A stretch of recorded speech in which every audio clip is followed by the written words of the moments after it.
been in prison? Yeah, a few times. What for? Oh, just bashing people, a few assault charges, a little bit of, things like that. Nothing too spectacular. What did the Huck get up to? Violence, a lot of violence. Every day we pump out 500 sandwiches. Okay, you are the future. Oh, it shouldn't be. What do you think people would say, is Jamie Pink a good man? Tricky question to answer. Hey! Whoa!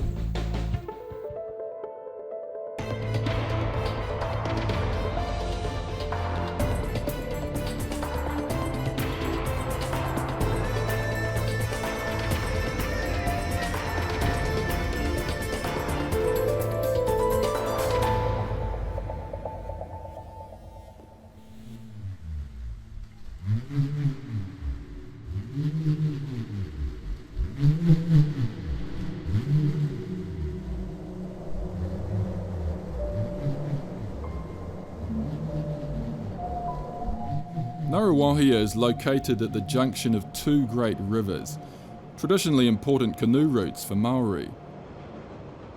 Maori kings and queens lay buried nearby, and today this area still holds great historical significance.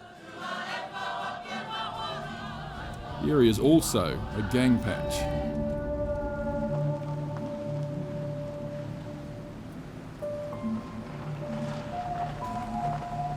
Tribal Huck is led by Jamie Pink. Like most gangs, they started up as rebellious young men. Every time the Hucks meet, they hail each other using a fierce special salute. It's been tribal Huck for 20 years, but before that was Huck 70s, Huck 50s, Huck 60s. And the whole job was look after Ngaruawahia. To our people, it's the heart to marry them. Could call us the first line of defence.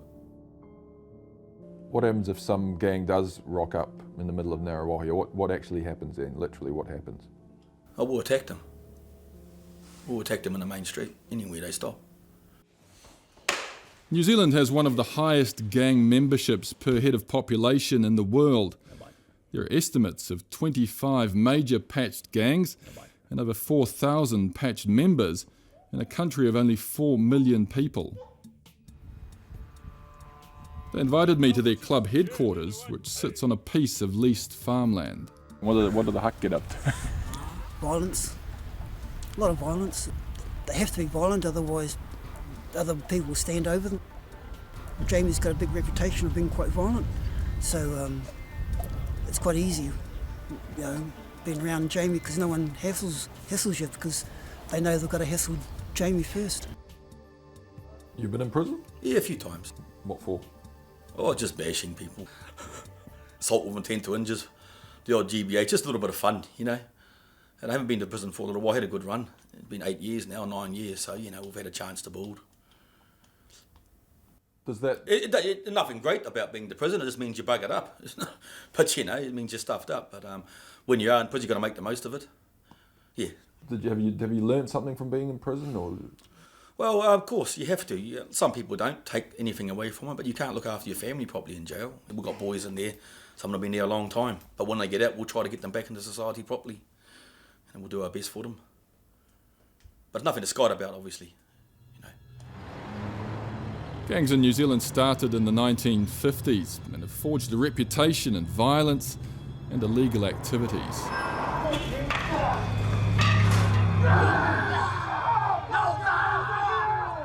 Growing up here in the 80s and 90s, seeing the news, it makes you wonder what happens when those guys get older, if they mature like everyone else.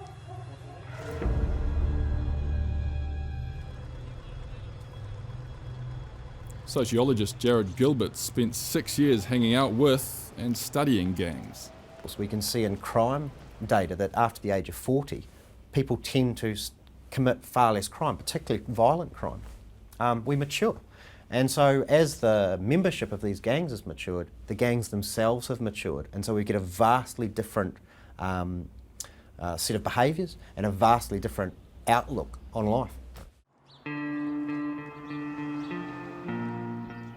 In Jamie's patch of Ngaruawahia, unemployment's double the national average. Yes, off to work we go. Born nearby, he spent virtually his whole life around here. Well, my mum was young and she was going with people that couldn't stay in the same place for very long. Hanging out with, and she was alright. You gotta love your mum, man. I think it was good having to move around because you saw the problems that were going around when it was like the 70s and 80s. Tribal Huck's a gang with around 100 members, some of whom are in prison. Down at the end of Old Farm Road in a big kitchen, gang members are doing something you wouldn't expect, making sandwiches for school kids whose parents can't provide them with lunch. When you go through life and you just do bad things and that, you start thinking, what am I doing here? It's like, hey, hang on. We can't miss a day. You just can't do it. You can't have a day off. It's not fair. There may be days when leader Jamie is what people consider a violent man. This is the heart of the operation here. Without these ladies, it wouldn't work. But he and his crew knock up 500 sandwiches every single school day. Well, we start in the morning, 3 o'clock, then at 7 o'clock, Duncan comes over, grabs the ladies, go down to the supermarket and grab some ingredients. And, beef, usually ham, some of the kids like lunch and sausage. I don't want our kids to be gangsters, but in the end they're just going to follow their parents. The sandwiches kept you out of jail? Yeah, it does, because it's something you got to do every day, and this is what I put on my mind every day, mate. This is it. Oh, here you go. Can't just go make sandwich. Seeing gang members in hairnets takes a bit of getting used to, but they're providing a service that the government struggles to do. Just imagine having food like that in your kid's body. Wow. Whoa. You'd be bloody scientist. So I administered material. The sandwiches get delivered to about 30 schools. Well, we started 4 years ago with Ngaruawahia Primary School. My youngest son goes there. Spread out to Huntley. And now we're doing quite a few in Hamilton too. I think if you've been through it yourself, you can relate and you think, wow, it is, and to see that problem still going on in this society. Animosity starts when you go to school and you're hungry and your mates are hungry, but you see a lot of other kids that are looked after. Then you start thinking, wrong, well, how can I get their food? How can I get what they got? And you're off to a bad start already. Despite its clean, green and idyllic image, New Zealand has a child poverty rate of around 12%. That means there are some 290,000 children living under the poverty line. Some of the schools in Jamie's patch are on the lowest rung of the socio-economic ladder. Do you come to school sometimes without sandwiches or without lunch? Yeah, sometimes I come out without lunch because family's finding it hard. Hard to get lunches and you have to pay for the rent too. Maria Hamill is one of the school leaders that welcomes Tribal Huck into their schoolyard. She's been a principal for 17 years. What sort of percentage might turn up every now and then without lunch? I'd say about 30-40%. 30 to 40%. That still sounds like a phenomenally high number. Well, almost 59% of our families are single parent families. We don't usually have that much food at my house, so I'm just grateful that there's sandwiches here so I can have something to eat. My dad doesn't live with us, so my mom can't really afford it. Not really, anyway. It's been a little tough. I just try to tell her not to worry about me, because I don't want her to worry about me that much. I don't want to get in trouble or get used in trouble. Are you the Huck? Yeah. Our children see him immediately and just associate him as one of us, like a staff member, a team member associated with the school and the community. A lot of people obviously have a very negative association with gangs. Yes. I think action speaks louder than words.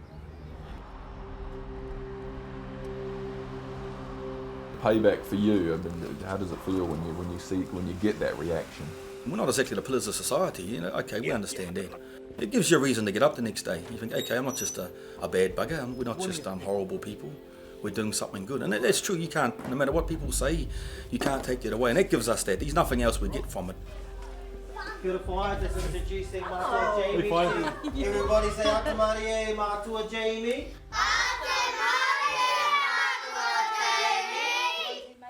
At these schools, Jamie's just seen as a member of the extended family. Maori call it whānau, one who brings extra kai, or food, for the kids.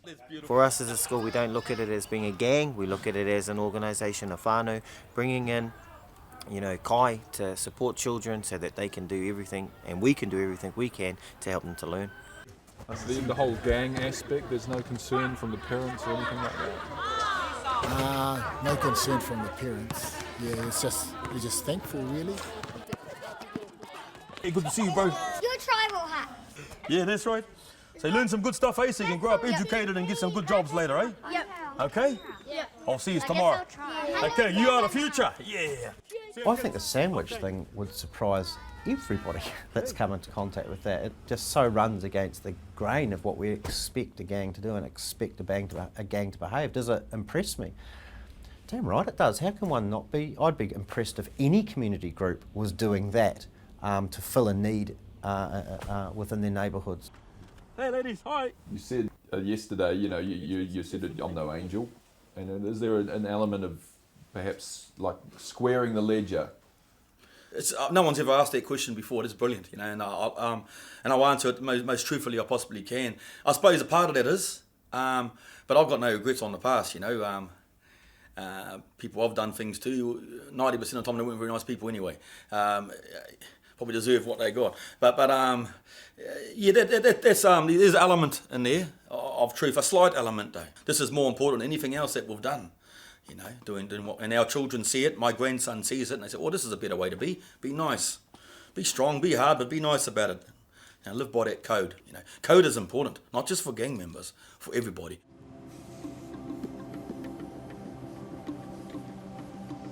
So what brought you to the Huck? Why did you join up?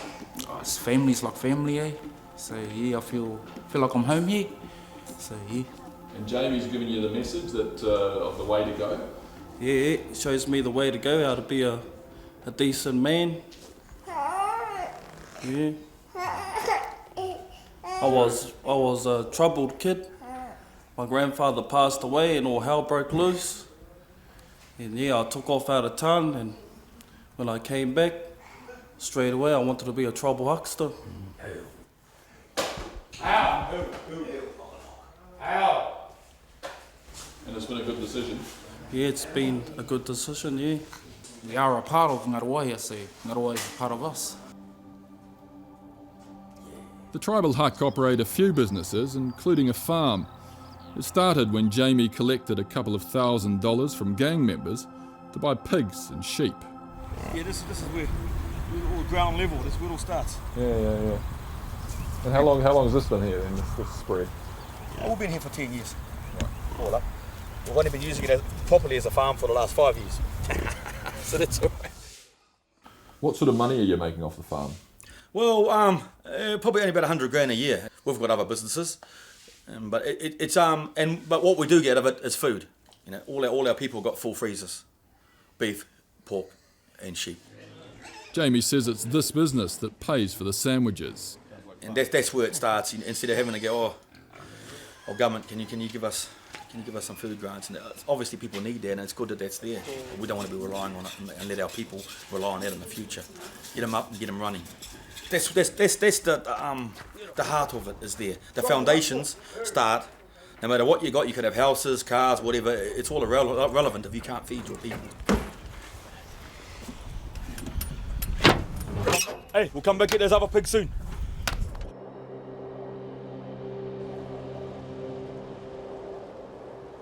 A third of the families here are single-parent homes, with many under the poverty line.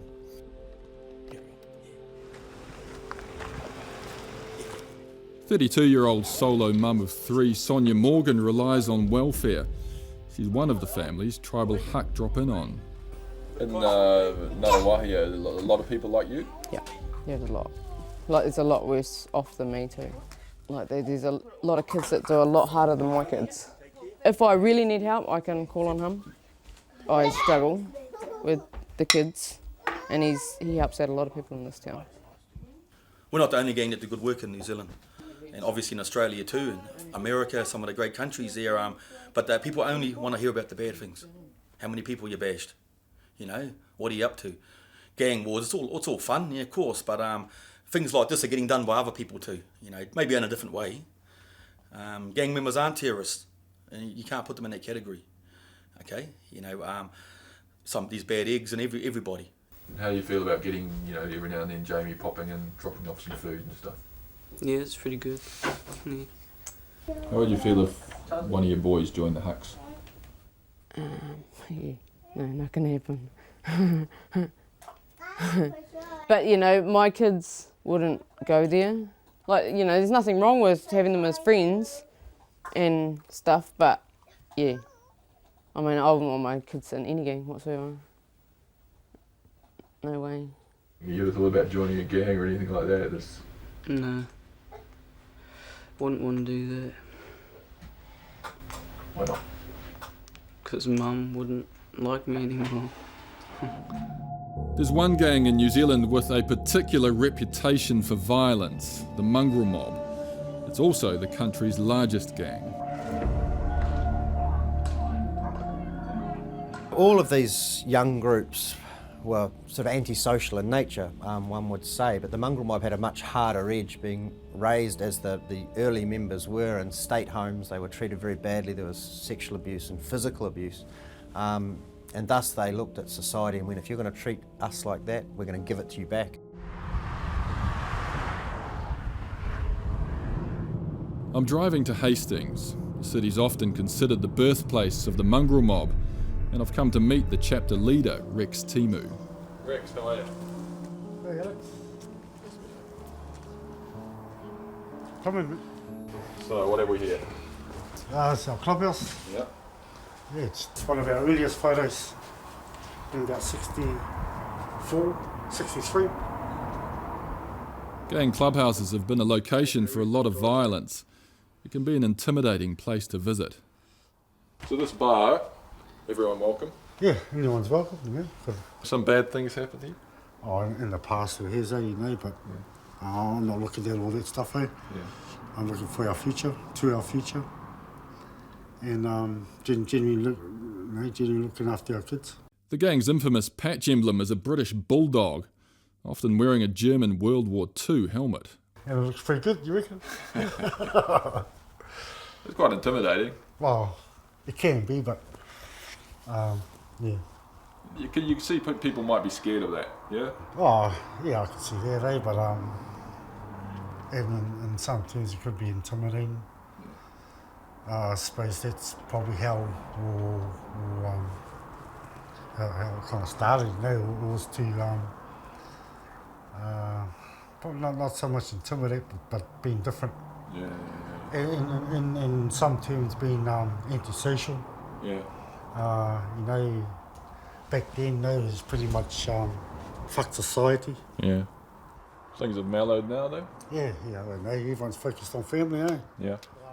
Rex spent 10 years in jail for a range of offences, including 8 for gang rape.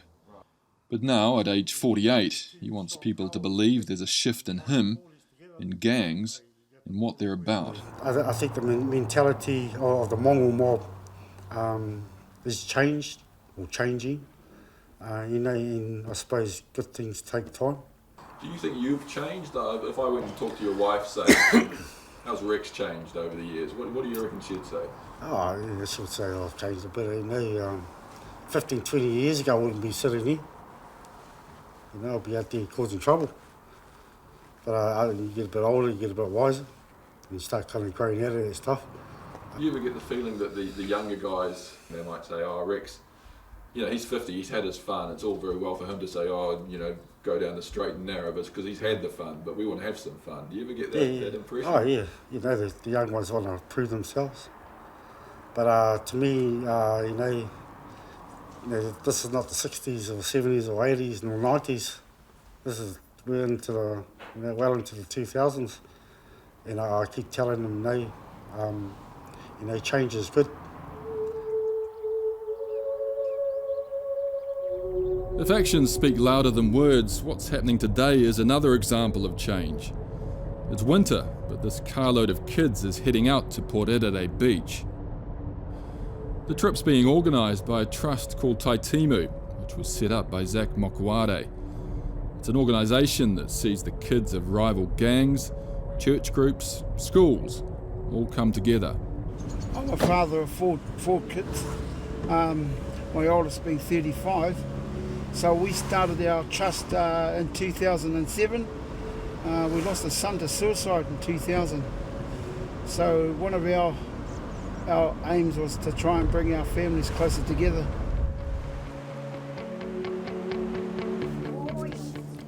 The trust aims to help vulnerable youth through connection and support. Rex has brought 2 of his 5 sons along today. Well, it's a neutral place to be. Like for me, I'll put my pets aside for the kids, and that's no biggie for me. The police are also involved with the Taitimu Trust. They've worked together since it started 8 years ago.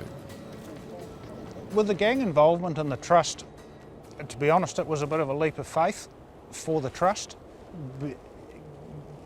getting in more gang involvement, because it could very easily have gone badly for us. Fortunately, it hasn't. You know, it's been really positive. Is Rex the real deal?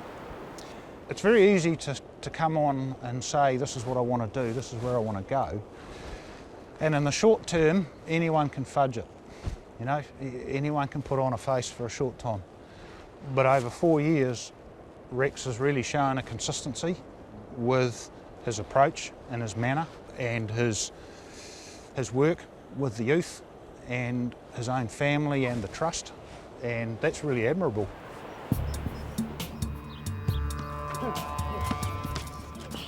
When people say to me, why do you work with the gangs? Why do you go in and out of the prison? You're dealing with these men who are there for life. Why do it? I'd say, well, it's quite simple, really, because they have children. It's as simple as that. Henare O'Keefe is a counsellor who supports Māori youth through a different trust. He believes to send the right message, Rex should leave his gang completely. Do you think they're still heavily involved with crime? Are they still doing a lot of bad things? Oh, you'd have to say they do. I mean, every so often they monopolise the front pages of the newspaper, television. So you'd have to suggest yes, they are. They are still doing those naughty things, as my mum used to say. No one's suggesting gang membership is a good path or that they're no longer involved in the behaviour of their past. But when you step back and look at some of them today, it certainly can challenge your understanding of what a gang can stand for. Hey, sandwich time. How have you been? Oh, getting older. Want a beef one? Good old beef and egg? Perhaps there really can be shades of good and bad. What do you think people would say, is Jamie Pink a good man, if I asked them? Depends who you asked. Oh, I don't know. I think if you ask the kids, they'd probably say yes. You know, I am what I am. You know, just you have it. You live here and you have it all here and you put it out. You don't make anything up. You just be straight up. So you got to take me as I am. You know, and there's obviously, you know, you look at my rap record, there's a lot of violence and they're on there. But yeah. I'd like to think that I play a big part in doing good in society. Yeah, my people do, and I put them in the right direction in that area. Tricky question to answer, because you know, but yeah, I'm glad you didn't ask me this question like 10 or 15 years ago. Yeah.